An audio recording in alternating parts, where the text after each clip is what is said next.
Every earthly economy depends on debt. Governments issue bonds, promises to pay later, that tie nations into a web of future obligation. But in God's system, the bond was already paid. The cross became heaven's debt cancellation act. Jesus settled humanity's unpayable deficit, restoring direct access to divine abundance, where the world sells future hope for present survival. Heaven gives present hope for eternal security.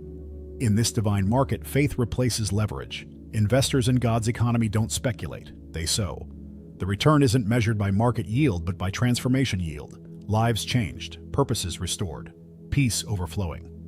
God never promised a world without challenges, but He guaranteed a kingdom without collapse. The blessing of the Lord makes rich, and He adds no sorrow with it. Proverbs 10:22. That's the spiritual version of zero-risk investing. Think of it this way. While financial advisors diversify portfolios, God diversifies people's purposes. He doesn't ask for your money first, He asks for your trust. Because when trust is invested, money naturally follows purpose. Heaven's algorithm rewards faith, not fear. It's not about how much you give, but how much of yourself you place into what God has called you to build. And here's the paradox that Wall Street can't replicate. In God's economy, giving is the only way of gaining. Every act of generosity becomes a spiritual bond, backed not by governments, but by divine authority. The interest on that bond isn't paid in dollars, but in open doors, restored peace, and multiplied influence. While the world measures wealth by accumulation, heaven measures it by release, and that's where the real market shift begins.